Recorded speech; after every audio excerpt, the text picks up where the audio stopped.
क्या विसर्ग संधि 3 प्रकार की होती है या फिर 7 प्रकार की होती हैं? विसर्ग संधि में कुल 13 सूत्रों के माध्यम से 7 प्रकार की विसर्ग संधि हम समझा रहे हैं। इस मुताबिक आपके विसर्ग संधि में किसी भी तरह का कोई भी प्रश्न आपके गलत होने की संभावना नहीं रहेगी, क्योंकि हम जड़ से पढ़ा रहे हैं, पूरा पढ़ा रहे हैं, शॉर्ट में पढ़ा रहे हैं, सूत्रों से पढ़ा रहे हैं, उदाहरणों से पढ़ा रहे हैं, अपवाद से पढ़ा रहे हैं।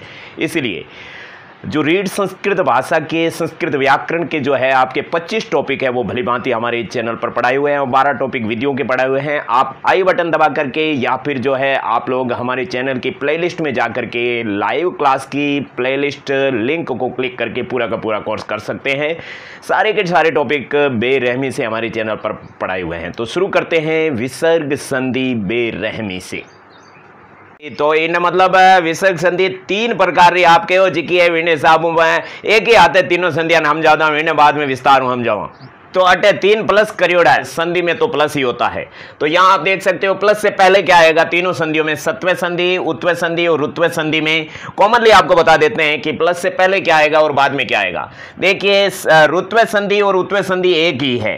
ऋत्व संधि और उत्व संधि में ज्यादा फर्क नहीं है, लेकिन सत्व संधि एक तरफ है और ऋत्व उत्व एक तरफ है। प्रथम पद के अंतिम अक्षर के हिसाब से नहीं, द्वितीय पद के प्रथम अक्षर के हिसाब से। तो यहाँ पर तो कोई भी होना चाहिए, क्या होना चाहिए, स्वर होना चाहिए, कोई भी स्वर होना चाहिए और उसके बाद में विसर्ग होना चाहिए। यह सत्व संधि आपको क्लियर हुई। ऋत्व संधि में यहां पर क्या है, ऋत्व संधि में इच प्रत्याहार होना चाहिए, ठीक है ना। इच प्रत्याहार का मतलब होता है कि अ को छोड़कर कोई भी स्वर, ए को छोड़कर कोई भी स्वर आना चाहिए, यहां पर कोई भी स्वर, और उस स्वर के बाद में क्या आना चाहिए, विसर्ग आना चाहिए।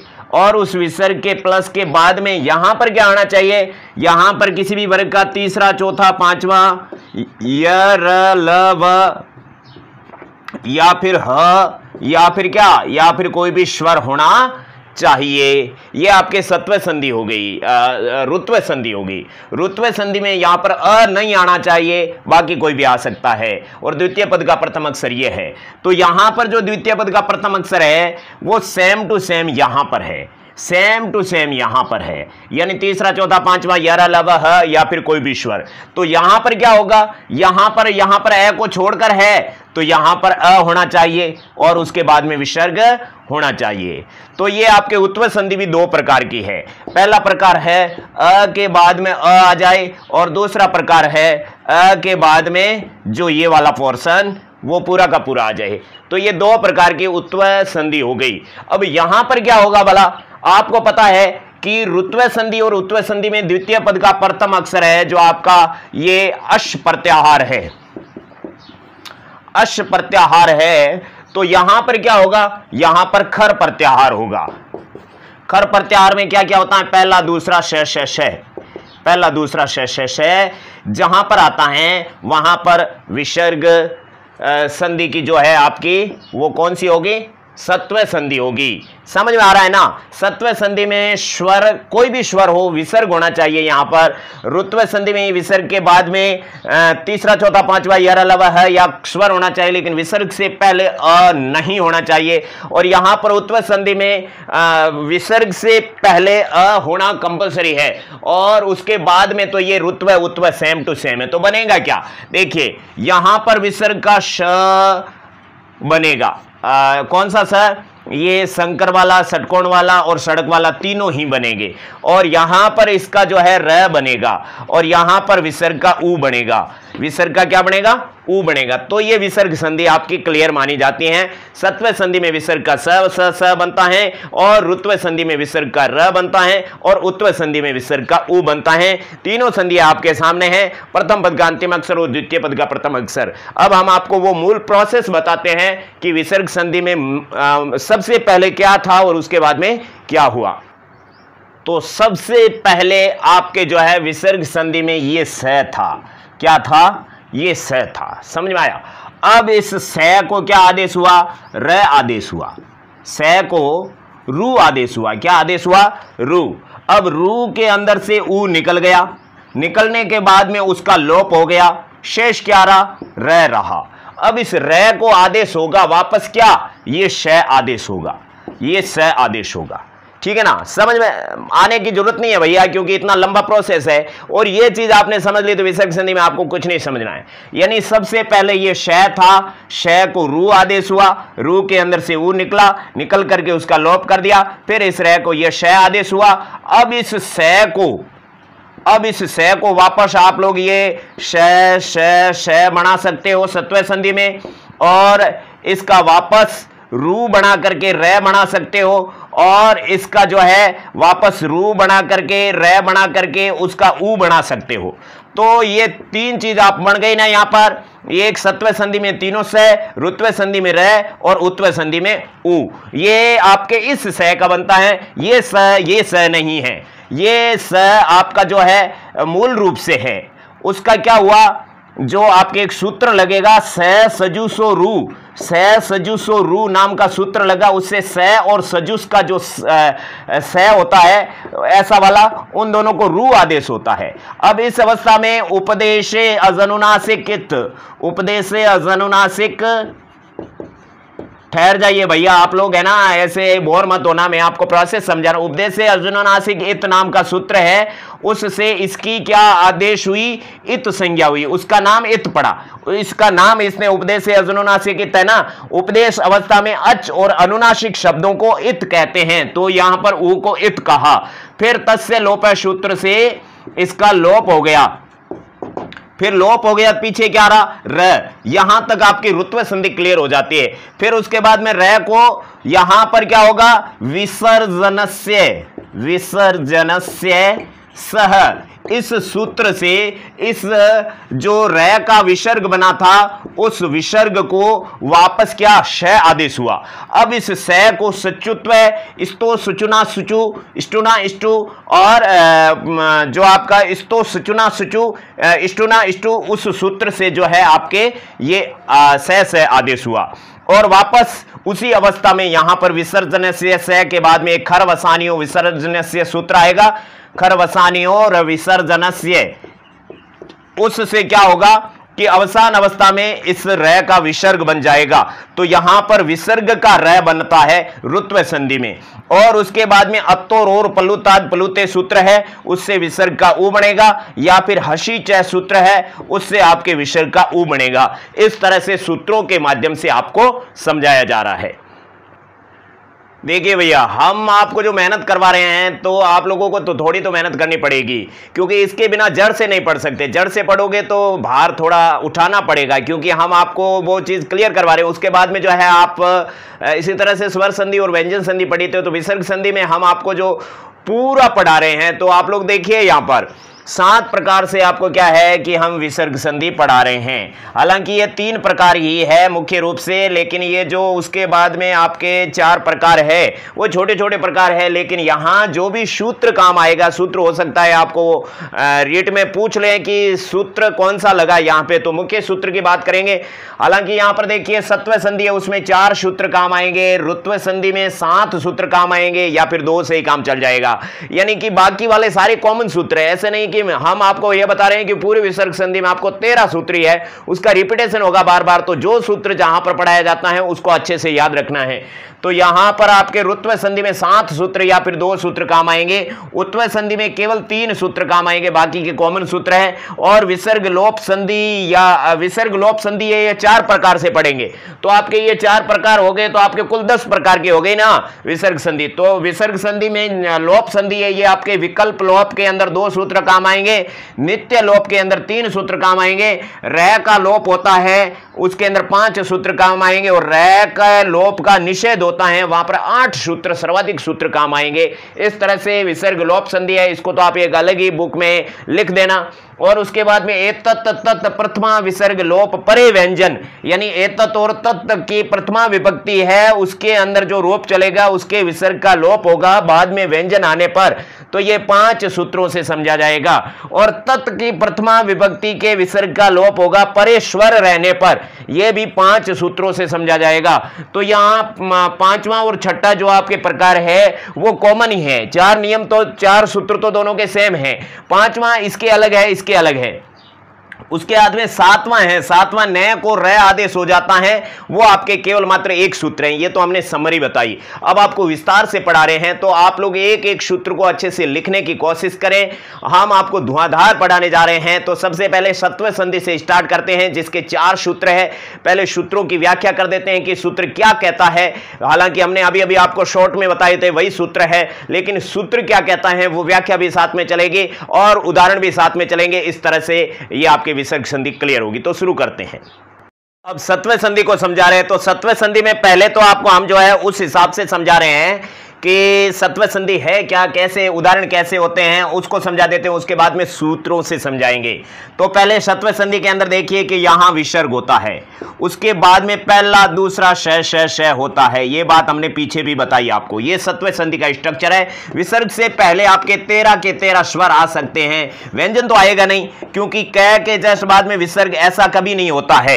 इसलिए यहां आपको यह समझना है कि विसर्ग से पहले क्या होगा, कोई भी स्वर होगा। विसर्ग से पहले स्वर तो आप जानते हो, रेट की तैयारी कर रहे हो, जैसे क विसर्ग, का विसर्ग, की विसर्ग। तो इस विसर्ग से पहले अ, इस विसर्ग से पहले आ, इस विसर्ग से पहले ई। तो यहां आप ये समझ गए कि प्लस के पहले आपका विसर्ग होगा और प्लस के बाद में पहला दूसरा स होगा। तो इस विसर्ग का श बनेगा। ये भी आधा स, ये भी आधा स, ये भी आधा स। ये तीनों स किस दशा में बनेंगे, तीनों की तीनों स्ट्रक्चर यहां बना करके आपको समझा देते हैं। यहां प्लस के पहले विसर्ग है और उसके बाद में यहां पर च, छ या शंकर वाला श है। तो यहां पर क्या बनेगा, विसर्ग का ये संकर वाला श यानी तालव्य श बनेगा।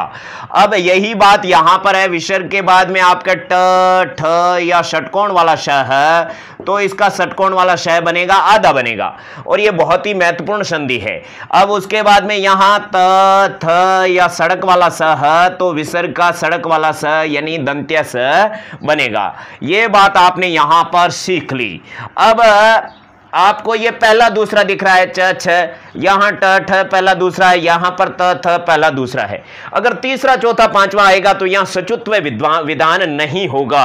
सचुत्व विधान यानी कि सचुत्व संधि भी यहां पर काम आती है। यहां पर सचुत्व की वजह से ये बन रहा है, यहां पर इष्टुत्व की वजह से ये बन रहा है, और ये तो पहले से बना हुआ ही था। ये तो मूल स है, हमने आपको पहले ही डायग्राम में बना दिया था, बता दिया था। लेकिन ये जो स है, ये श है, ये श है, ये अगर बाद में आ जाए, ये श, श और श, और ये तीनों है, ये यहां पर इस स वाला है, ये इस स वाला है, ये इस स वाला, तो इस विसर्ग का जो श बनेगा या फिर श बनेगा या फिर श बनेगा वो विकल्प से बनेगा। यानी विसर्ग का विसर्ग ही रहेगा या फिर संबंधित स बनेगा। ये बात भी ध्यान रखनी है। तो ये तीनों नियम तो आपको याद रखने ही है कि विसर्ग का कौन सा श कब बनेगा, यानी कौन सा पहला दूसरा आने पर विसर्ग का श बनेगा। और लेकिन यह भी याद रखना है कि विसर्ग के बाद में श आया तो वा शरी नामक सूत्र है, उससे उसका श भी बनेगा और विसर्ग का विसर्ग ही रहेगा। परंतु ध्यान रहे यहां पर लोप कभी भी नहीं होगा, विकल्प से विसर्ग बनेगा, यानी विसर्ग का विसर्ग ही रहेगा या फिर श बनेगा। कुछ बात बनी? स्क्रीनशॉट लेकर के सुरक्षित रखें और अपनी कॉपी में नोट डाउन करें, क्योंकि सारे नियम याद नहीं रहेंगे। अब देखिए यहां इसने क्या लिखा था कि विसर्ग के बाद में पहला दूसरा श आएगा तो विसर्ग का जो है श बनेगा। लेकिन इस पहले दूसरे में तो भैया अपन ने जो है क वर्ग और प वर्ग को लिया ही नहीं, केवल और केवल क्या च छ ले लिया और ट ठ ले लिया और क्या ले लिया था, त थ ले लिया था, क ख को लिया ही नहीं, प फ को लिया ही नहीं। तो इनके आने से क्या होगा भैया, इनके आने से क्या होगा, ये तो हमने समझ लिया कि क्या होगा। और ये इसका तो हमने समझा ही नहीं कि इसके पहले विसर्ग आएगा तो उस विसर्ग का क्या बनेगा। तो ये दोनों की दशा सेम है, दोनों की दशा सेम है। यानी विसर्ग के बाद में अगर क ख आएगा या प फ आएगा तो कुपवो अर्धविसर्ग अर्धविसर्ग पहुंच, इस तरह का एक सूत्र है। वो सूत्र कहता है कि इस विसर्ग का या तो अर्धविसर्ग बन जाएगा या फिर विसर्ग ही रहेगा, विसर्ग ही रहेगा, लोप यहां पर नहीं होगा। अगर ऐसी स्थिति है कि यहां विसर्ग है और उसके बाद में क ख है तो उसका अर्ध विसर्ग बना दो, उपपद मानिए, इसको कहते हैं जिव्या मूल्य। इसको जीवा मूल्य बना दो, इस विसर्ग को क्या अर्ध विसर्ग बना दो कै से पहले, और अगर प फ है तो उसका भी अर्ध विसर्ग बना दो, उसका नाम रहेगा आपके उपदमानीय। ठीक है ना, ये चीज आपने जो है उच्चारण स्थान में पढ़ी थी, तो ये भी आपके सत्व संधि का विधान है।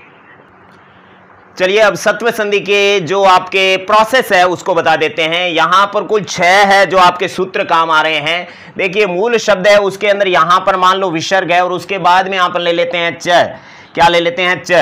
तो स सजुसो रू नाम का सूत्र है। ये क्या कहता है? एक तो स और एक सजुस का स।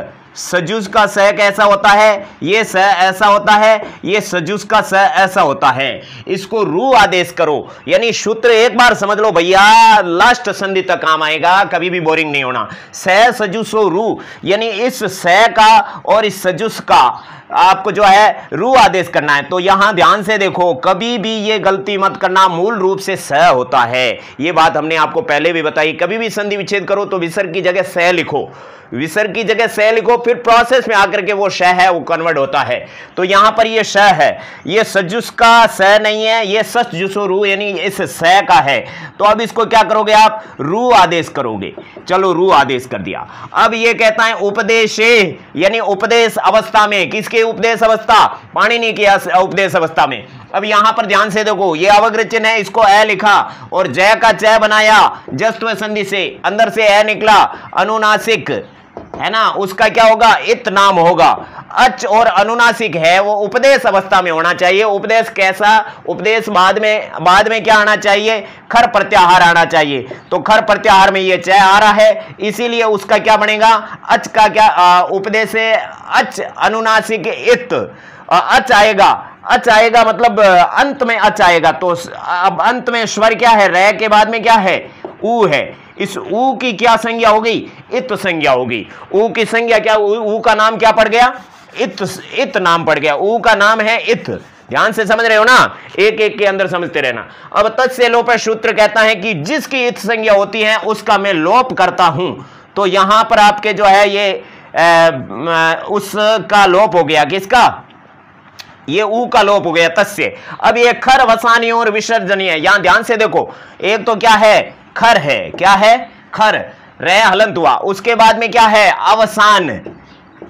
अवसान यो के अंदर द्वितीय विभक्ति है, अपने षष्ठी विभक्ति द्विवचन है, विसर्जनीय।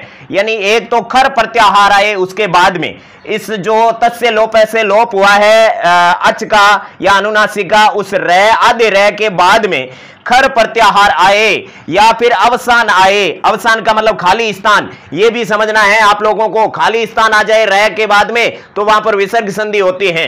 तो यहां पर जो है आपके उसका क्या? विसर्जनीय, यानी विसर्ग बनेगा। ठीक है ना, तो ये विसर्ग बन गया आपका। इस स का रू बना, रू के ऊ को लोप हुआ, ऊ का लोप हुआ तो रे बचा, रे का खर वसानी और विसर्जनीय से विसर्ग बना।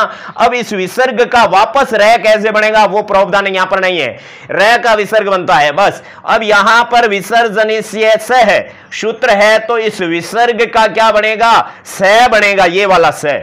देखो सस जुसो रू वो वाला स सेम टू सेम यहां पर वापस आ रहा है। तो यहां पर ये क्या करोगे?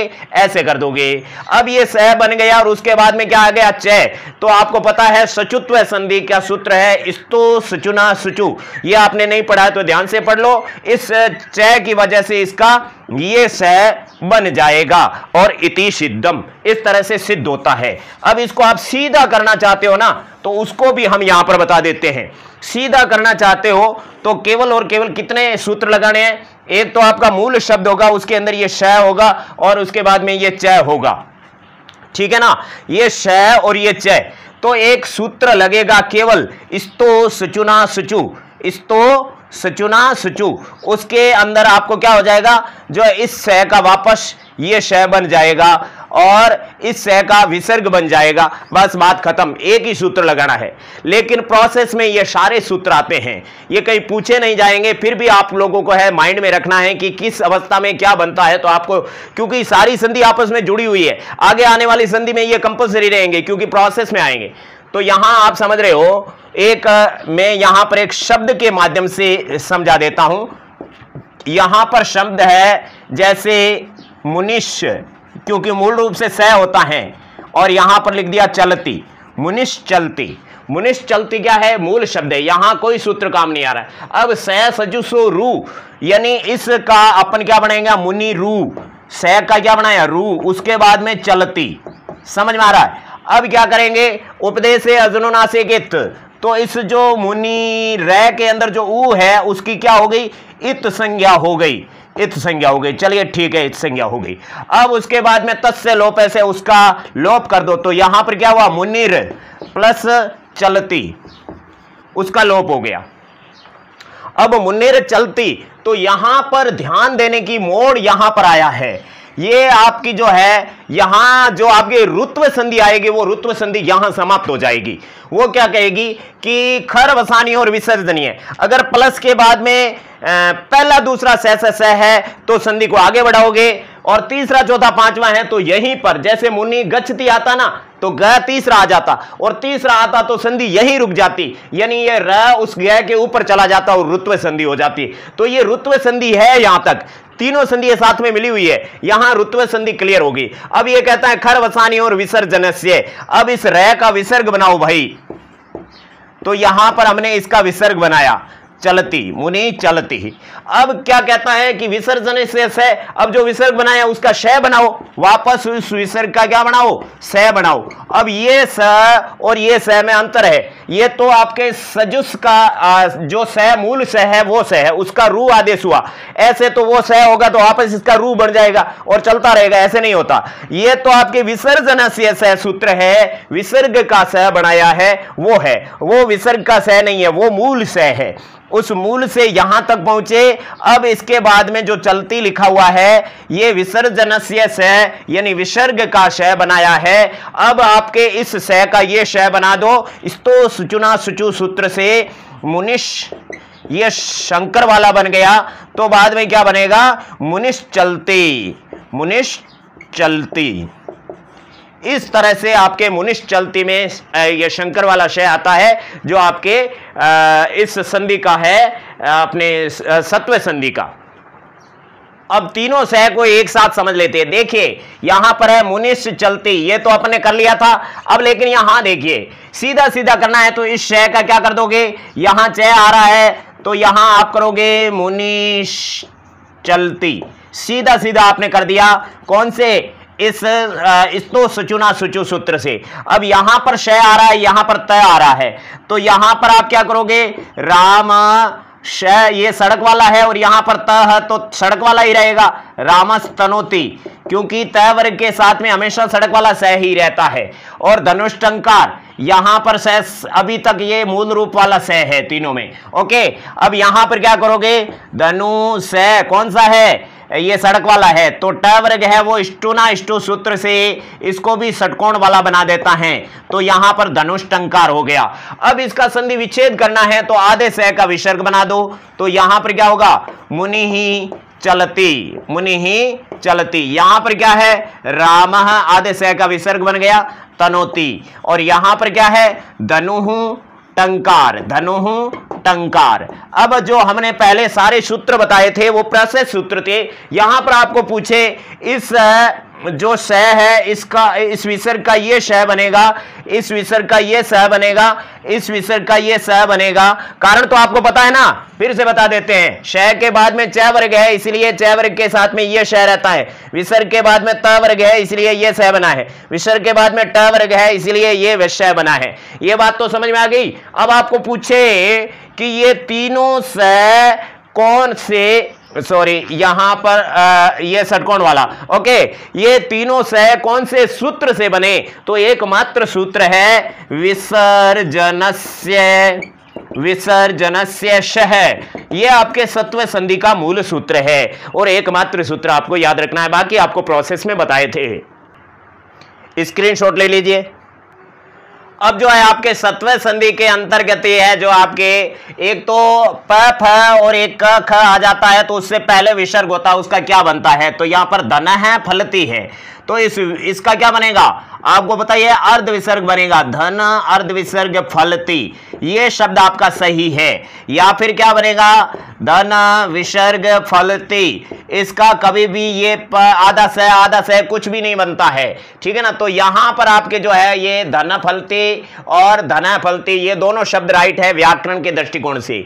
और आप जो मन है प्लस कामना का मनोकामना लिखते हो वो कभी नहीं होता है। यहां पर मन के बाद में अर्ध विसर्ग और कामना, इसको आप मनोकामना पढ़ सकते हो लेकिन लिखने में तो ऐसा ही राइट होगा, या फिर मन है कामना सही होगा, ये आपके दोनों राइट है। तो मनोकामना व्याकरण के दृष्टिकोण से कभी भी सही नहीं है, मनोकामना जो है व्याकरण के दृष्टिकोण से कभी भी सही नहीं है। क्यों? क्योंकि यहां पर आपके उत्वय संधि का नहीं होगा, क्योंकि ये पहला दूसरा आता है तो उत्वय संधि नहीं होती है, तीसरा चौथा पांचवा आता है तो उत्वय संधि होती है, जिसके अंदर लास्ट में ओ बन जाता है, वो उत्वय संधि में अभी पढ़ेंगे। तो ये भी आपके क्लियर हो गया। तो अभी आपकी विसर्ग संधि की दूसरी संधि रुत्व संधि शुरू करते हैं। तो देखिए रुत्व संधि में मूल शब्द आपका होगा, उसके अंदर जो है आपके यहां पर श होगा, और उसके बाद में क्या है जो है रुत्व संधि के अंदर तो आपके द्वितीय पद का प्रथम अक्षर, तीसरा चौथा पांचवा य र ल व या फिर ह या फिर कोई भी स्वर हो सकता है। ऐसी स्थिति में यहां पर इसके जो है ये श है, इस स से पहले क्या होना चाहिए, माइनस अ। माइनस ए का मतलब जानते हो, इसका मतलब होता है अ को छोड़कर सारे स्वर, समझ गए, समझदार हो ना। तो उस स को क्या आदेश होगा, स सजुसो रू से रू आदेश होगा, बाद में सेम टू सेम। अब उपदेश से अजनुनासिक इत से र के अंदर वाले ऊ का नाम पड़ जाएगा इत, यानी ऊ की इत संज्ञा होगी, और तत् से लोप से उसका लोप हो जाएगा, और बाद में तो सेम टू सेम चल रहा है। खर वसानी और विसर्जन से ये कहता है कि बाद में जो है आपका खर प्रत्याहार आएगा तो विसर्ग का क्या बन जाएगा, र बन जाएगा, विसर्ग का क्या बन जाएगा। यहां पर जो है आपके ध्यान देने की बात यह है कि खर वसानी और विसर्जन से ये सूत्र यहां पर क्या कहता है, वहां पर तो आपके खर और अवसान परे रहने पर विसर्ग का र बनता था, यहां पर तो ये र बना हुआ है, तो यहां पर तस्य लोपे सूत्र से ये र बन गया, तो यहां पर खर वसानी और विसर्जन से ये सूत्र यहां पर आएगा भी नहीं। क्यों? क्योंकि जो उत्वय संधि होगी वो बाद में इसके र के कंटिन्यू में होगी, लेकिन यहां पर तो ये सूत्र है, ये काम आएगा भी नहीं। तो तस्य लोप से उसका लोप हो गया, और र का क्या बनेगा, खर वसानी और विसर्जन से नहीं आएगा, क्योंकि उसमें तो र का विसर्ग बनता है, र का क्या बनता है, विसर्ग बनता है। लेकिन यहां र का विसर्ग नहीं बनाना है, अपने को र का र ही रखना है, तो तस्य लोपे से उसका लोप हो गया और र शेष रह गया। बात समझ में आ गई आपको? उदाहरण से समझा देते हैं आपको। यहां पर जैसे यहां हमने लिखा कि मुनि ही, और उसके बाद में जो है गच्छति, मुनि के बाद में गच्छति लिखा है, तो ये आपका जो है ये शब्द है। अब यहां पर विसर्ग का क्या बनेगा, र बनेगा, तो ये कौन से सूत्र से बनेगा, ये बनेगा खर वसानी और विसर्जन से, ठीक है ना। लेकिन यहां पर जो है विसर्ग का र बनेगा वो अलग बात है, वो यहां पर तो ये कहता है कि द्वितीय पद का प्रथम अक्षर क्या होना चाहिए, पहला दूसरा स होना चाहिए, खर वसानी हो तो ये कहता है खर होना चाहिए, लेकिन वहां पर र का स्वरण होगा। कैसे होगा, र का स्वरण का मतलब होता है तीसरा चौथा पांचवा य र ल व है, या फिर कोई भी स्वर आएगा ना। स्वर कहां से आया, स्वर के लिए कोई प्रत्याहार ही नहीं है। ऐसी स्थिति में ये र ही रहेगा।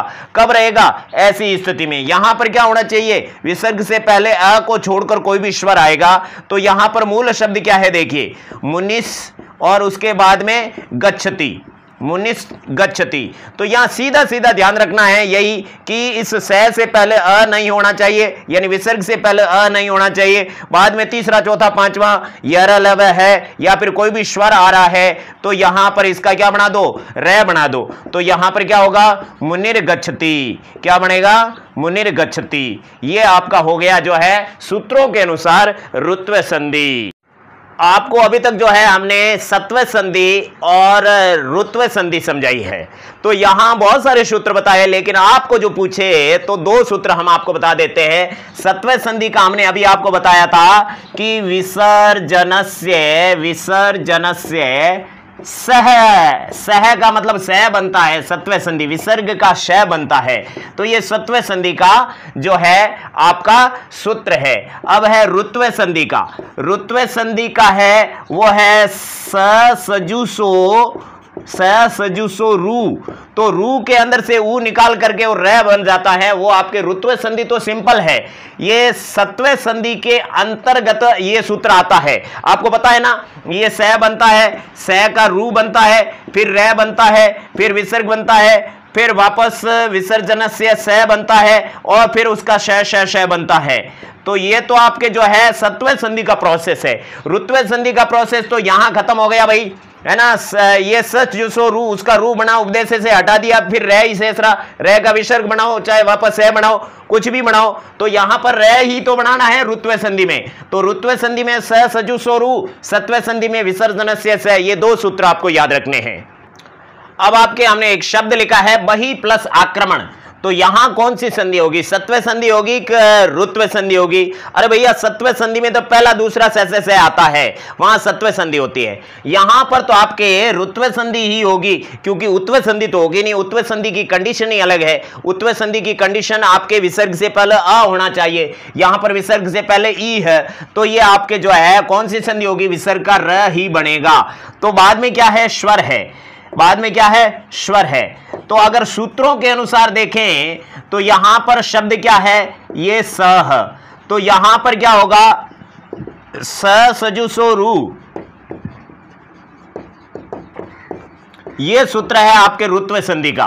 तो यहां पर क्या बन गया, बही रू, फिर रू का क्या बना, रे बना, ऊ हटा दिया, उपदेश से अर्जुननासिक से, तस्य लोपे से ऊ का लोप कर दिया। अब रे का तो लोप कर नहीं कर सकते, तो ये रे के अंदर आ जोड़ दो, तो क्या बनेगा, बहिराक्रमण, बहिराक्रमण। इस तरह से ये शब्द बहुत सारे होते हैं जहां बीच में रे के अंदर जो है संधि होती है। इस तरह के शब्दों को बहुत ही अच्छे से ध्यान रखना है, क्योंकि आपके परीक्षा में जो 5 प्रश्न पूछे जाएंगे वो आपके एक श्लोक होगा, उसके अंदर से पूछे जाएंगे। तो श्लोक में आप संधि विच्छेद नहीं कर पाएंगे। सत्व यानी स का विसर्ग, रे का विसर्ग, या ऊ है उसका ऊ का विसर्ग बनाने के प्रोसेस आपको पता नहीं है तो आप गलत कर बैठेंगे। इसलिए ये चीज आपको क्लियर पता होनी चाहिए। अब हमने सत्व संधि और रुत्व संधि अच्छे से समझ लिया, आप माइंड में सेट कर दो। सूत्र याद रखते हो तो अच्छी बात है, नहीं रखते हो तो भी आपको जो है प्रथम पद का अंतिम अक्षर और द्वितीय पद का प्रथम अक्षर अच्छे से याद होना चाहिए। यहां पर आपको फिर से बता देते हैं, सत्व संधि में जो है यहां विसर्ग होना चाहिए। प्रथम पद का अंतिम अक्षर क्या है, कोई प्रॉब्लम नहीं है,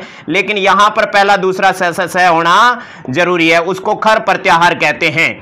और उसके बाद में यहां पर जो है ये आपके रुत्व संधि अपन ने अभी जो पढ़ी है, इसके पहले माइनस अ, यानी रुत्व संधि में यहां पर अ नहीं होना चाहिए। और बाद में क्या है, तीसरा, चौथा, पांचवा यरलव है, और उसके बाद में कोई भी स्वर। ये चीज आपके जस्त्व संधि में अपन ने पढ़ी थी, वो सेम टू सेम आपके रुत्व संधि में है और सेम टू सेम आपके उत्व संधि में है। यहां पर तीसरा, चौथा, पांचवा यरलव है और कोई भी स्वर। और यहां पर क्या है, अ होना चाहिए उत्व संधि में, बस उत्व और रुत्व में इतना ही फर्क है। तो अभी उत्व संधि पढ़ लेते हैं, उसके बाद में आपकी जो 4 प्रकार की छोटी छोटी संधि है वो भी पढ़ लेते हैं।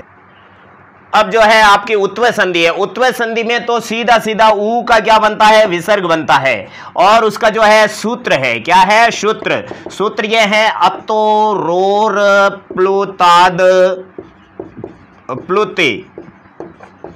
तो ये सूत्र है, उसका संधि विच्छेद करते हैं तो इधर आएगा अतः, उसके बाद में रो, र हलंत कर दो या र का विसर्ग कर दो तो रोहो। उसके बाद में यहां पर क्या आएगा, र के अंदर से ए निकला, अप्लुतात, अप्लुतात के बाद में द के अंदर से फिर ए निकला, अप्लुते, अप्लुते, अप्लुतात, अप्लुते। इसमें पंचमी है, पंचमी हमेशा इधर आती है प्रथम पद के अंतिम अक्षर के साथ में। अप्लुतात का मतलब होता है अ, और उसके बाद में अप्लुते मतलब सप्तमी विभक्ति है, यहां पर भी अ।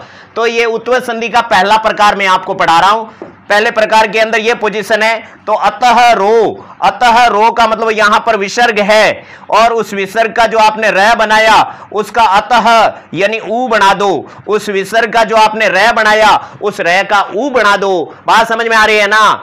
यानी कि अतो रोर, यानी इस र जो र कहां पर है? अपलुतात अपलुते, यानी अ के बाद में अ और उसके बाद में विसर्ग है, उस विसर्ग का र बनाया था आपने, उस र का अतो यानी कि यहां पर ऊ बना दो। यहां पर क्या बना दो? ऊ बना दो।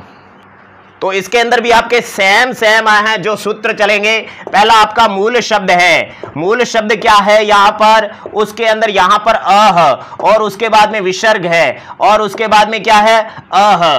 तो यहां पर दूसरा सूत्र आएगा जो आपको पता ही है, यहां पर अपन विसर्ग न लिख करके शय लिखते हैं। तो यहां पर क्या होगा? सजुसो रू। इससे क्या होगा? इसको शय को रू आदेश होगा। तो उसके बाद में क्या होगा? उपदेशे अजनुनासिक इत। तो इसकी क्या संज्ञा हो गई? इसकी जो है आपके ए के बाद में जो र है उसके अंदर जो ऊ है उसकी इत संज्ञा होगी। सेम प्रोसेस चल रहा है। और चौथा नियम होगा तस्य लोपः, और तस्य लोपः से क्या हो गया? उसका लोप हो गया। किसका? उस र के अंदर जो ऊ है उस ऊ का लोप। ध्यान देना, यहां पर प्रोसेस यह है कि इस ऊ का विसर्ग नहीं बनेगा उत्वय संधि में, इस ऊ का तो लोप हो गया। अब ये क्या कहता है? पांचवा नियम है। पांचवा नियम क्या कहता है? अतोरोर प्लुताद प्लुते। ठीक है ना? ये आपके जो है ये सूत्र यूं कहता है कि इसके बाद में जो र है उसका क्या बना दो? ऊ बना दो। र का ऊ बना दो। अब छठा सूत्र और लगेगा। क्या लगेगा? आद गुणे आपके गुण संधि में पहले पढ़ा था। स्वर संधि है। स्वर संधि के दो वीडियो बने थे, दो व्यंजन संधि के बने थे, विसर्ग संधि का बन रहा है। आद गुणे से दोनों मिलके क्या बन जाएंगे? ओ बन जाएंगे। अब आपके जो है यहां पर सातवां एक और सूत्र आएगा और वो क्या कहेगा? जो है आपके एंग पदांता दति।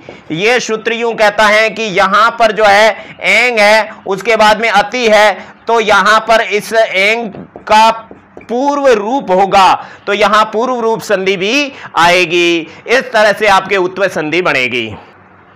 भैया सारी चीज याद रखनी पड़ेगी। आप उत्वय संधि यानी संधि की चरम सीमा पढ़ रहे हो। तो यहां पर एक शब्द है, यहां पर मैंने लिखा क और ये सड़क वाला स है और यहां पर लिखा है अपी। ये आपका क्या है? ये आपका मूल शब्द है। इस मूल शब्द के अंदर क के बाद में स है, उसको हमने रू आदेश किया। ये किससे किया? ये सजुसो रू सूत्र से। याद रखना, आपको कोई भी पूछा जा सकता है सजुसो रू से। उसके बाद में यहां क है और यहां पर र है और इस र के अंदर जो ऊ है उस ऊ की क्या हो गई? उपदेशे अजनुनासिक इत। उपदेशे अजनुनासिक इत। जितनी बार बोलेंगे उतनी बार ज्यादा परफेक्ट याद रहेगा। तो इसकी क्या संज्ञा हो गई? इत संज्ञा हो गई। उसके बाद में क, ये हलंत नहीं है, इस र के अंदर से ऊ है उसका लोप हो गया और वो कौन से? तस्य लोप है, उसका लोप हो गया। किसका? जिसकी इत संज्ञा हो रखी है। उसके बाद में ये जो र है उसका क्या बनेगा रे? उस र का क्या बनेगा?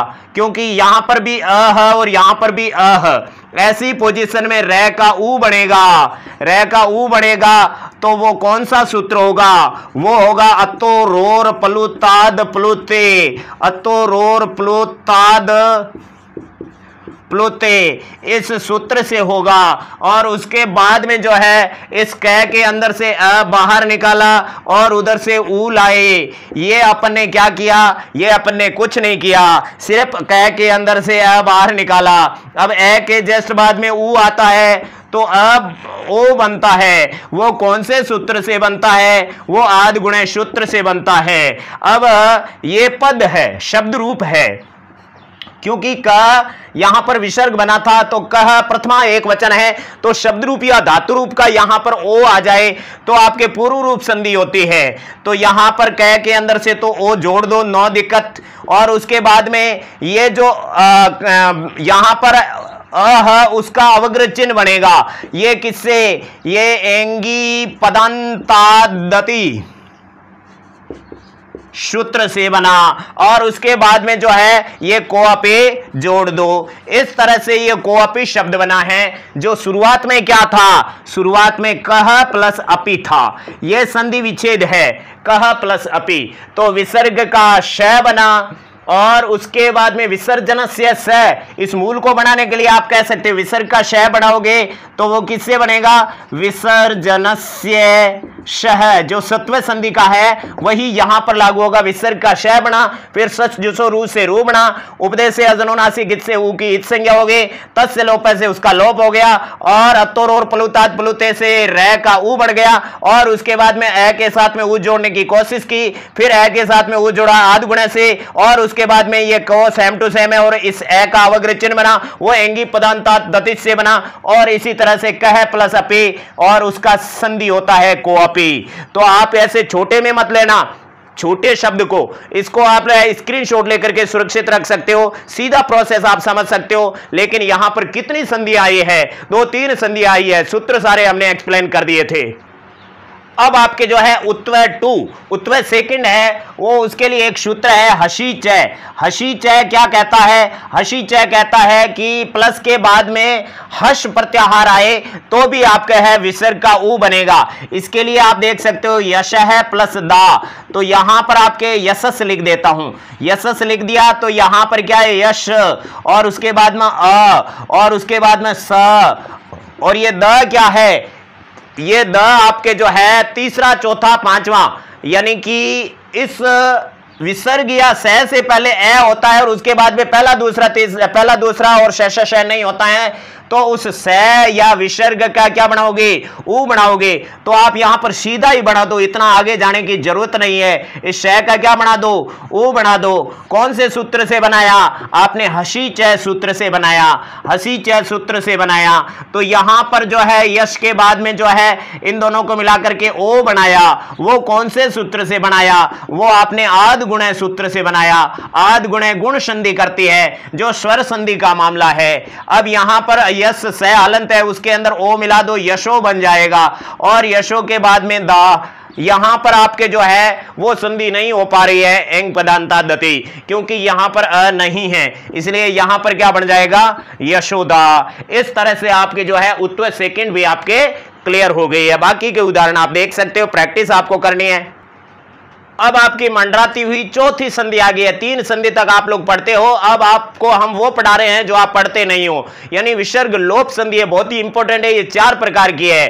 तो पहली होगी विकल्प विसर्ग लोप, यानी विकल्प से विसर्ग का लोप होगा। दूसरी है आपके नित्य विसर्ग लोप, और तीसरी संधि है रे लोप संधि, और चौथी है रे नित्य लोप विसर्ग संधि। इस तरह से आपकी जो है 4 संधि है। तो आपके पहली संधि है कि विसर्ग का लोप होता है वो विकल्प से होता है। तो पहली क्या है कि विकल्प लोप संधि है, विकल्प लोप संधि, विकल्प लोप संधि। विकल्प लोप संधि के अंदर जो है सूत्र आपका है, वो सूत्र आपका है भो भगो अघो, भो भगो अघो। उसके बाद में अपूर्वस्य, अपूर्वस्य, उसके बाद में यो असी, यो असी, ये आपका सूत्र है, दिख रहा है आपको।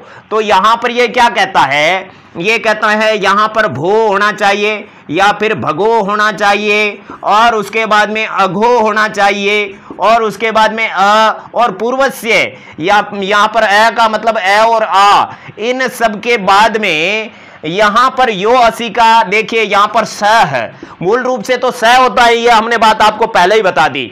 विसर्ग संधि की 3 संधि है, 5 संधि है, 7 संधि है, प्लस से पहले स होता है, फिर उसका आप लोग है तीनों में डिवाइड कर सकते हैं। तो यहां पर ये क्या कहता है, य असी, अशी का मतलब होता है सप्तमी विभक्ति एक वचन अश प्रत्याहार। तो यहां पर अश प्रत्याहार है। अश प्रत्याहार आप अच्छी तरीके से जानते हो, जिसके अंदर जो है पहला दूसरा सह को छोड़कर सभी होता है, तीसरा चौथा पांचवा और या फिर ह या फिर य र ल व या फिर आपके जो है क्या हो सकता है, कोई भी स्वर हो सकता है। ऐसी स्थिति में इस श का क्या बनाओगे, यह बनाओगे, यह नहीं स का र बनाओगे। पहले स का क्या बनाओगे, र बनाओगे, र बना करके फिर यह बनाओगे। ये यहां पर विकल्प लोप संधि है। फिर इसका लोप भी करोगे और नहीं भी करोगे। बात समझ में आ रही है क्या? ये विकल्प लोप हो गया। कब होगा? जब बाद में आपके तीसरा चौथा पांचवा य र ल व है या फिर कोई भी स्वर आएगा, तो उस स्थिति में भो भगो अगो और ए आ, इसके आने के बाद में स होगा, उस स का रू बनेगा, रू का र बनेगा और र का जो है आप यह बनाओगे। यह का आप लोप भी कर सकते हो और नहीं भी कर सकते हो। यह आपके विकल्प लोप संधि बिल्कुल इजी है, उदाहरण के माध्यम से समझा देते हैं। तो यहां पर आपका जो है एक मैं यहां उदाहरण देता हूं, देवाहा प्लस ई है। तो यहां पर विसर्ग है। अब विसर्ग को अपने स माना, तो यहां पर स मान लिया और उसके बाद में उसका क्या बनेगा, रू बनेगा, रू का र बनेगा, र का य बनेगा। यहां तक आपको हमने समझा दिया। तो यहां पर क्या है, देवा यह कौन सा है, हलंत वाला है और उसके बाद में ई है। अब यहां पर दो शब्द बनेंगे। पहला शब्द तो इस यह का लोप, भाई सीधा देखिए विसर्ग का क्या बनाना है, आप लोग ये समझते नहीं हो। वो के बाद में विसर्ग, भगो के बाद में विसर्ग, अगो के बाद में विसर्ग, ए के बाद में विसर्ग, आ के बाद में विसर्ग, उस विसर्ग का सीधा यह ही बनाओ ना, बीच वाला आपको रीट में कौन पूछता है।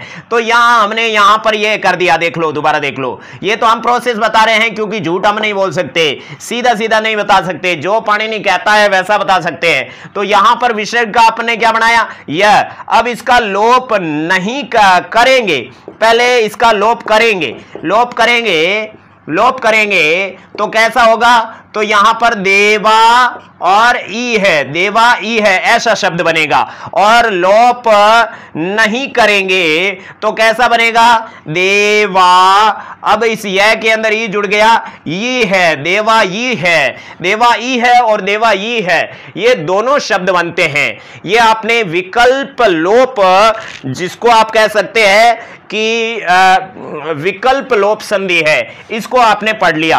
अब यहां पर हम जो है आपको इसी के अंदर जो है दूसरी संधि समझा देते हैं और उसका सूत्र है, वो विकल्प लोप की जगह दूसरा लिख देते हैं नित्य लोप। यहां पर लिख देते हैं दूसरी संधि है नित्य लोप।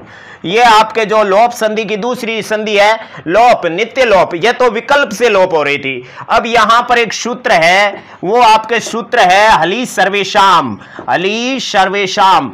ये सूत्र क्या कहता है, ये सूत्र यूं कहता है कि मान लो यहां ये पोजीशन सेम है, नो प्रॉब्लम, विकल्प लोप और नित्य लोप के दोनों के अंदर सारे सूत्र सेम है। तो यहां पर ये शब्द भी सेम है, हो भगो अगो पूर्व से यो असी, इसके अंदर यह और उसके बाद में अश प्रत्याहार सेम टू सेम है। लेकिन यह कहता है कि बाद में हली का आप समझते हो, हल का मतलब क्या होता है, व्यंजन, और व्यंजन का मतलब होता है व्यंजन, और यह सप्तमी एक वचन है, मतलब द्वितीय पद का प्रथम अक्षर हल यानी यहां पर ह यर लव और तीसरा चौथा पांचवा ये व्यंजन आ गए ना, तो सर्वेशाम यानी नित्य लोप होगा। तो यहां पर आपके जो है मैं लिख देता हूं देवा विसर्ग नमस्ते, देवा नमस्ते। तो ये नया क्या है, व्यंजन है। तो यहां पर देवा के बाद में क्या बनेगा, इसका यह बना दो भैया। अब यह बना करके नमस्ते करो, नमस्ते करो। अब यह का लोप कर दो, ये नित्य लोप होगा। यानी कि ये लोप संधि में आपने ये समझा, भो भगो अगो आ, देवा के अंदर आ है, तो यहां पर भो भगो अगो भी आपको समझना है। उसके बाद में स आएगा, यहां पर भी स उसका विसर्ग बनेगा, उसका लोप होगा नहीं भी होगा। तो आपको एक बात समझनी है विसर्ग लोप संधि में कि द्वितीय पद का प्रथम अक्षर अगर स्वर है तो आप उस विसर्ग का जब लोप करोगे उससे पहले यह बना दो। यह इसलिए बनाओगे क्योंकि उसके अंदर देवा ई है, जब स्वर होगा तो उस स्वर को उस यह के अंदर घुसाना पड़ेगा और वहां पर यण संधि नहीं है, देवा ई है। यह बहुत इंपॉर्टेंट इंपॉर्टेंट शब्द है। और बाद में अगर व्यंजन होगा तो हली सर्वेशाम सूत्र आ जाएगा, वो कहेगा कि नित्य लोप होगा। इस तरह से विसर्ग लोप संधि की दो प्रकार आपने समझ लिया। आप भाई नोटबुक बना करके नोट करो। अब विसर्ग लोप संधि का तीसरा प्रकार है रे का लोप। यह बहुत बड़ी कंडीशन है। क्या कंडीशन है कि यहां पर आपके जो है विसर्ग है, ठीक है ना, इस विसर्ग का क्या बनेगा, इस विसर्ग का र बनेगा, ठीक है ना। विसर्ग का र कब बनेगा वो आपको पता है, लेकिन द्वितीय पद का प्रथम अक्षर भी क्या है, र। ऐसी स्थिति में इस विसर्ग का क्या हो जाएगा, लोप हो जाएगा। क्या हो जाएगा, लोप। तो ये तो आपके संधि हो गई। उसके अलावा ये कहता है मान लो, क्या कर लो, मान लो यहां पर क्या है, अण प्रत्याहार है। अण का मतलब होता है ए, ई और ऊ, इन तीनों में से कोई एक है। तो ये आप लोग यहां लोप करोगे इस रे का, तो इसको आपको दीर्घ भी बनाना पड़ेगा। यहां पर दो काम होगा। पूरी बात आपको समझ में आई क्या? उदाहरण देख करके समझा देते हैं। यहां पर आपका उदाहरण है निहि प्लस रव। तो सबसे पहले क्या होगा आपको पता ही है कि यहां पर जो है द्वितीय पद का प्रथम अक्षर है वो आपके पहला दूसरा से को छोड़कर दूसरा है, यानी कि तीसरा चौथा पांचवा यह लव है। तो र आ गया तो आप क्या करोगे, विसर्ग का क्या सीधा सीधा आदेश कर दो र। ये किससे हुआ भाई कि ये तो आपके जो है विसर्ग संधि की रुत्व संधि से हुआ। अब इस रे का क्या करोगे भाई, इस रे का लोप करोगे। रे का क्या करोगे, लोप करेंगे। क्यों? क्योंकि यहां पर जो है आपके ये रे का लोप हुआ है, वो इस रे के बाद में र आने की वजह से है। उसका सूत्र है रो री। यहां इसका मतलब होता है, इसका सप्तमी विभक्ति एक वचन है। इसका मतलब यहां द्वितीय पद का प्रथम अक्षर र है और उससे पहले यहां पर रो का मतलब यहां र है, उसका लोप हो गया। ये रो री सूत्र से लोप हुआ है। मान लो आपको पूछ रहे तो ये रो री सूत्र है, सिर्फ रो और री, ये रो री सूत्र से हुआ। अब ये क्या कहता है कि यहां पर आपके विसर्ग जिसका लोप किया है उससे पहले आपके जो है ह्रस्व स्वर है। तो यहां एक सूत्र है ढ्र लोपे दीर्घस्य पूर्वोण। ये सूत्र यूं कहता है, ध्यान से देखिए, यहां पर ढ का मतलब होता है ढ और र, उसके बाद में लोपे यानी लोप होने पर, सप्तमी एक वचन है, ढ और र का लोप होने पर। तो यहां पर किसका लोप हुआ है, र का लोप हुआ है। दीर्घस्य पूर्वो अण, पूर्वो यानी पहले वाले, अण का दीर्घस्य यानी दीर्घ आदेश करो। दीर्घस्य पूर्वस्य, दीर्घस्य पूर्वो अण, पूर्व यानी पहले वाले, अण प्रत्याहार अभी हमने बताया, उसका दीर्घो यानी दीर्घ आदेश करो। तो यहां पर नए के अंदर जो है ई की मात्रा है, वह ह्रस्व है, उसको दीर्घ आदेश करो। तो यहां पर जो है ये हमने दीर्घ आदेश किया है, बड़ी ई की मात्रा की है, ये दीर्घ आदेश किया है। तो यहां पर ये सूत्र आपका यहां काम आ रहा है, जहां पर चेंजिंग हो रहा है। तो नए के अंदर बड़ी ई जुड़ जाएगी, नीरव। तो ये निहि प्लस रव का संधि विच्छेद होता है नीरव। उसी तरह से अपन लिखते हैं निरोग, ये सही है, इसका सही संधि विच्छेद होगा निहि प्लस रोग। तो हमने आपको बहुत अच्छी सी संधि समझा दी है, विसर्ग लोप संधि, जिसके अंदर दो संधियां एक टाइप की है और दो संधियां एक टाइप की है। इसके अंदर जो है विसर्ग का लोप होता है वो यह बना करके यह का लोप करते हैं, और इसके अंदर विसर्ग का लोप करते हैं वो द्वितीय पद का प्रथम अक्षर र होने से करते हैं। तो यहां पर आपने जो है तीसरी संधि पढ़ ली, और चौथी संधि आपको पता ही है कि यहां पर जो है रे का लोप होता है, उस रे के लोप का निषेध किया जाता है, नित्य लोप नहीं होता है। यहां पर रे के लोप का क्या किया जाएगा, निषेध किया जाएगा। तो चौथी संधि है आपके विसर्ग लोप संधि की रे लोप निषेध। रे लोप निषेध, निषेध क्यों करते हैं यह भी ध्यान से देख लीजिए। जब निषेध होगा तो जैसे यहां पर यहां हमने लिख दिया मन है प्लस रथ, तो यहां पर निषेध होगा भैया। कैसे होगा देखो, मन है उसके अंदर आ गया और यहां पर और उसके बाद में र और यहां पर थ।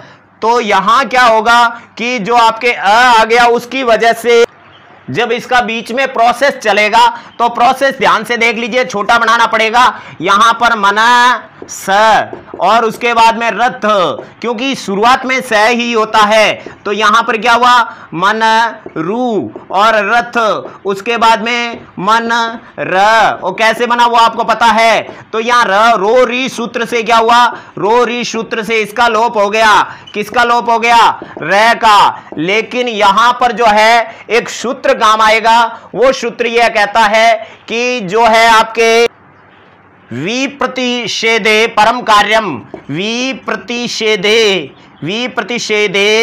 परम कार्यम, यह सूत्र क्या कहता है कि जो आपके पाणिनि की अष्टाध्यायी है, अष्टाध्यायी, यहां ध्यान बहुत बड़ी बात समझ ले, पहला दूसरा तीसरा चौथा पांचवा छठा सातवां आठवां, ये 8 अध्याय है। तो यहां पर जो है 8 अध्यायों में जो पूर्वत्र सिद्धम सूत्र है, पूर्वत्र सिद्धम, वो सूत्र यूं कहता है, यहां पर लिख देते हैं पूर्वत्रा सिद्धम, पूर्वत्रा सिद्धम, ये सूत्र यूं कहता है कि जो पूर्व में बताई गई वो बातें यहां पर मान्य होगी, क्योंकि यहां जो पहले बात बताई गई है वो बात यहां पर सिद्ध, क्योंकि कोई बात पहले हम बता देते हैं कि ऐसा होगा और उसके बाद में कहते हैं नहीं नहीं ऐसा होगा, तो बाद में जो बात बताई जाती है वो फिक्स होती है। तो इसने कहा कि ये जो रो री सूत्र है ये तो आपके पहले बताया गया था, ठीक है ना, ये तो छठे अध्याय में बता दिया, लेकिन 8वें अध्याय में जो हसी चय सूत्र बताया है वो आपके जो है यहां पर हसी चय सूत्र बाद में बताया गया है, इसीलिए यह सूत्र मान्य होगा, इसको मना कर दिया। इसलिए पूर्वत्र सिद्धम विप्रतिषेधे परम कार्यम, यानी बाद में जो आपके है वो बात कही जाएगी, पूर्वत्र सिद्धम यानी कि जो पहले बात बताई गई है उसके ऊपर दूसरी बात बता दी, वो बात मान्य होगी। इसलिए यहां पर क्या होगा, मन, यहां पर जो र है उसका विसर्ग बन गया, क्या बन गया, र का विसर्ग बन गया, र का विसर्ग बन गया, क्योंकि इसका लोप नहीं हुआ, क्योंकि खरवसानी और विसर्जन से सेम टू सेम उस संधि से यहां पर। अब यह कहता है विसर्ग से पहले आ गया तो उस विसर्ग का क्या बनेगा, उस विसर्ग का ऊ बनेगा। अगर बाद में जो है आपका तीसरा चौथा पांचवा 11 11 हो तो यहां पर रह पड़ा है, इसलिए इसका वापस क्या बनेगा, ओ बनेगा। वो किससे बनेगा, वो आपके उत्व संधि से बनेगा। अब न के अंदर ओ जोड़ दिया तो क्या बन गया, मनोरथ बन गया। इसलिए इस तरह से मनोरथ बनता है। मनोरथ में जो है आपके र के लोप का निषेध किया गया है। पूर्वत्र सिद्धम विप्रतिषेधे परम कार्यम इति सूत्राणाम अनुसारेण अत्र पूर्वत्र सिद्धम भवति, यानी कि यहां पर पूर्वत्र सिद्ध होता है और हसी चय सूत्र यहां पर काम आ रहा है मनोरथ के अंदर। लेकिन नीरव और उसके अंदर जो है आपके रो री सूत्र काम आ रहा है। अब आपके लोप संधि के बाद में जो है आपके 5वां प्रकार है, हालांकि ये कोई विशेष प्रकार नहीं है, ये है एतत् तत् प्रथमा विसर्ग लोप व्यंजन परे, यानी एतत् और तत् ये सर्वनाम है, इसके प्रथमा विसर्ग लोप, प्रथमा इसका प्रथमा क्या होगा, ये श है, और इसका तत् का प्रथमा क्या होगा, श, और इसके विसर्ग का लोप व्यंजन परे, यानी बाद में व्यंजन आने पर इन दोनों का लोप होगा। वो वाली बात यहां पर की जा रही है। एतत् और तत् के विसर्ग का लोप होगा व्यंजन परे रहने पर। किस दशा में होगा, एतत् तदो सुलोपो अकोर नय समासे हले, एतत् ततो सुलोपो अकोर नय समासे हली, ये सूत्र है आपका। तो सूत्र क्या कहता है वो यहां पर आपको समझा देते हैं, उसके बाद में एक दो इसका उदाहरण देते हैं। तो यहां आप देख सकते हो एतत् तदो, तो इसका संधि विच्छेद करेंगे एतत् और तत्, ठीक है ना, तो ये एतत् और तत् हो गया। सु का लोप होगा। सु क्या है भाई, सु आपको पता है, सु ओजस अमोट सष्टा व्याम भिस गे व्याम व्यस, ये आपके जो है सुबंत प्रत्यय है। प्रथमा विभक्ति वाला जो भी शब्द होगा, चाहे पुल्लिंग स्त्रीलिंग नपुंसकलिंग, उसके अंदर सु प्रत्यय होगा।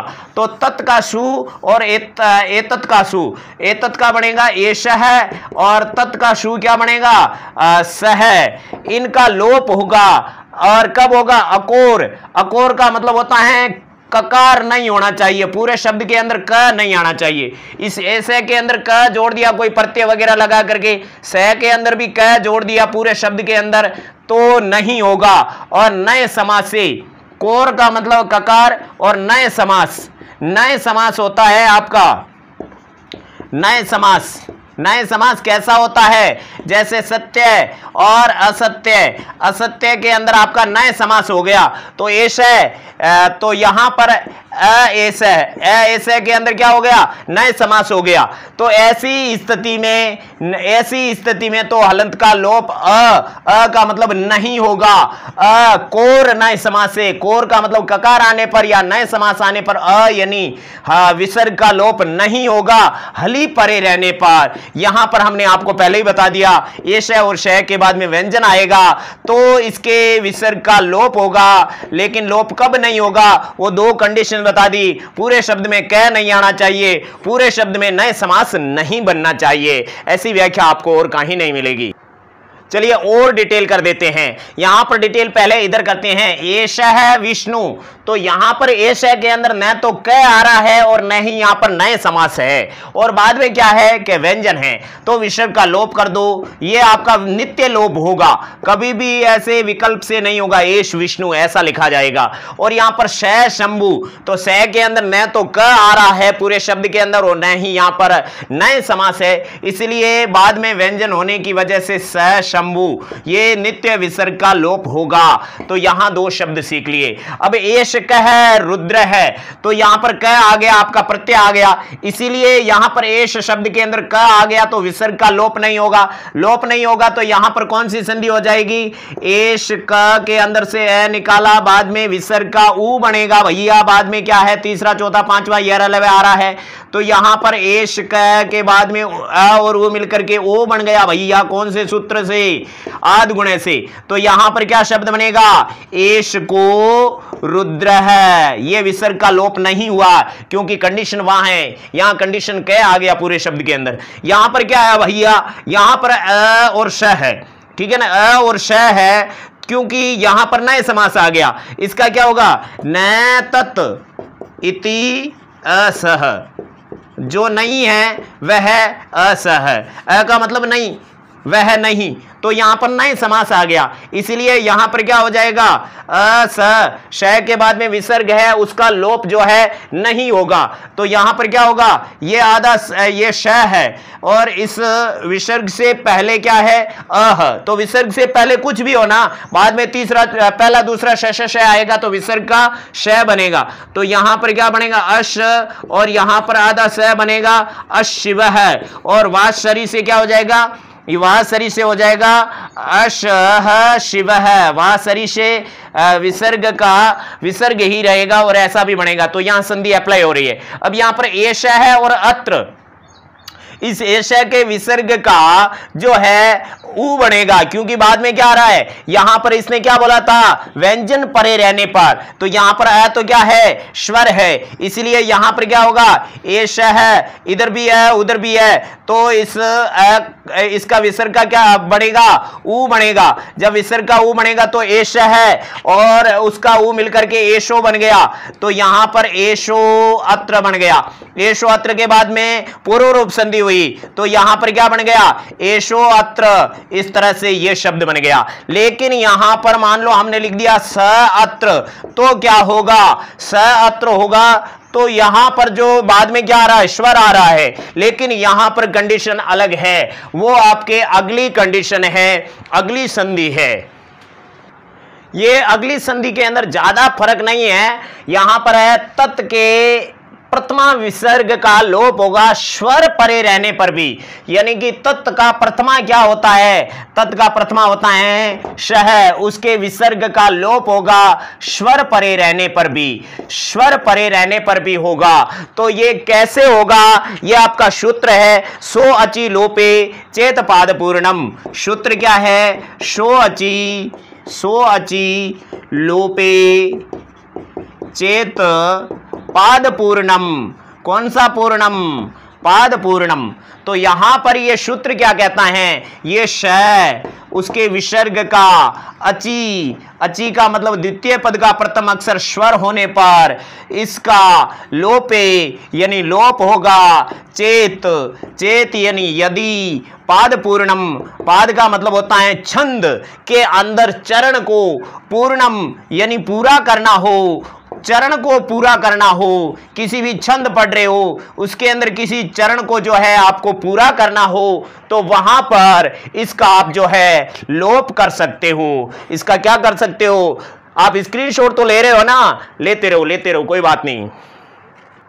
तो ये छठा जो नियम है ना आपके विसर्ग संधि का छठा प्रकार, ये बहुत छोटा है लेकिन इतना बड़ा है क्योंकि आपके रीड के अंदर तो एक श्लोक देंगे, श्लोक के अंदर जो कहीं पर बीच में स आएगा उस स के बाद में विसर्ग नहीं आएगा और उसके बाद में स्वर आएगा। जैसे यहां पर मैंने लिखा स अत्र, ये कहां पर मिलेगा आपको, ये श्लोक के अंदर मिल गया, श्लोक के अंदर मिल गया और ऐसा मिल गया। तो आप राइट करोगे गलत करोगे, ये राइट है क्योंकि ये इसने कहा सो अची सुलोपे चेत पाद पूर्णम, यानी पाद पूर्ण यानी चरण का, चरण को पूरा करना है। तो आप वहां पर ऐसे करोगे तो यहां गुरु हो जाएगा, नहीं करोगे तो लघु होगा। अगर उसको जरूरत पड़ गई तो वो उसको लोप कर सकता है, विसर्ग का लोप कर सकता है, स बार बार आता है इसलिए। तो यहां पर मान लो ऐसा है स और श, ठीक है ना, ऐसी पोजीशन है। उसके बाद में क्या होगा रे भाई, रू होगा। उसके बाद में क्या होगा रे भाई, उसके बाद में र के अंदर से ऊ निकलेगा। उसके बाद में क्या होगा रे भाई, उसके बाद में जो है ये स तो पूरा है और र होगा रे भाई। अब र के बाद में क्या होगा रे, अब इस र के बाद में इसका विसर्ग हो जाएगा। अब विसर्ग हो जाएगा तो हो जाएगा, लेकिन यहां पर अगर जरूरत है तो अपन विसर्ग का लोप करेंगे, नहीं है तो नहीं करेंगे। इस तरह से ये वैकल्पिक संधि हो गई। बात समझ में आई। अब अपन अंतिम संधि पढ़ लेते हैं। ये सातवां प्रकार बिल्कुल छोटा है लेकिन प्रश्न पूछ लिया था अपने लिए बहुत बड़ा हो जाएगा। यहां पर क्या है, न को र आदेश होगा। इसके लिए पाणिनि जी महाराज ने एक सूत्र बनाया है, वो सूत्र है रो असुपी। रो असुपी, रो असुपी का मतलब क्या होता है, रो असुपी जो आपका सूत्र है उसका मतलब यह होता है कि यहां पर र और उसके बाद में असुपी, असुपी का भी हम डिटेल बता देते हैं। अ का मतलब होता है अ और उसका मतलब होता है नहीं होना चाहिए, और शुपी के अंदर शुप है और शुप के बाद में जो है सप्तमी विभक्ति है, और शुप का मतलब होता है सु ओजस अम ओटसस ता व्याम बिस गे व्याम व्यस। इस तरह से जो शब्द रूप है ना, उस शब्द रूप के सारे प्रत्यय है वो सुप प्रत्यय कहलाते हैं और धातु रूप के तिंग प्रत्यय कहलाते हैं। तो यहां पर असुपी का मतलब होता है, देखो कितना सूत्र के अंदर डिटेल बताया है, नहीं होना चाहिए क्या, शब्द रूप, नहीं होना चाहिए शब्द रूप। सप्तमी विभक्ति का मतलब होता है द्वितीय पद का प्रथम अक्षर, द्वितीय पद का प्रथम अक्षर, प्रथम अक्षर, द्वितीय पद का प्रथम अक्षर शब्द रूप नहीं होना चाहिए।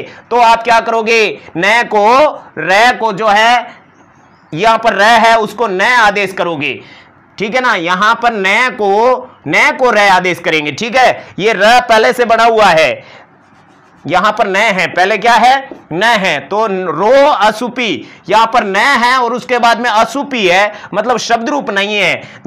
असुपी सप्तमी मतलब द्वितीय पद का प्रथम अक्षर शब्द रूप नहीं है और उससे पहले न है तो उसको र कर दो, बात खत्म। बात खत्म कैसे करेंगे, यहां पर न है और उसके बाद में शब्द रूप नहीं है तो न को र कर दो, ठीक है ना। जैसे यहां पर मैंने लिखा अह और उसके बाद में लिखा अह, अ का मतलब दिन होता है, प्रतिदिन अह लिखा है तो ये शब्द रूप नहीं है भैया, ये शब्द रूप नहीं है। तो यहां पर क्या होगा, ये उसका सॉरी इधर न, अहन प्लस अहन प्लस क्या है अह, तो अहन का मतलब दिन होता है, यहां पर ये शब्द रूप नहीं है। ऐसी पोजीशन में इस न को र आदेश कर दो, र आदेश कर दो, बस। ये किससे हुआ, ये सूत्र का नाम लिख दो, रो असुपी से, रो असुपी से, रो असुपी से ये हुआ, र हुआ। अब इस र के अंदर ए मिला दो, अह रह, इस तरह से बना अह रह। ये र, अब देखो ये अह रह शब्द है, इसका संधि विच्छेद करने जाएंगे तब आप क्या करोगे, अहन प्लस अह, ये इसका सही संधि विच्छेद है। विसर्ग नहीं लिखोगे, ठीक है ना, यहां पर विसर्ग नाम की कोई चीज नहीं है, सीधा नया का क्या बन रहा है, रे बन रहा है। तो उम्मीद करते हैं आपको विसर्ग संधि पूरी की पूरी समझ में आई। जो भी चीज आपके डाउट है वो कमेंट्स में हमें बताएं, हम उसका क्लियर करेंगे, हम आपके डाउट्स को क्लियर करेंगे। हालांकि सारे के सारे डाउट यहां क्लियर हो चुके हैं, लेकिन आप लोगों को अगर फिर भी समझ में नहीं आया तो कमेंट में बताएं। लेकिन पूरा कोर्स है, आप लोग रेट का हमारे चैनल पर जरूर देखें। भगवान आपका भला करे। हे भगवान, भला सबका करो, लेकिन शुरू हमसे करो।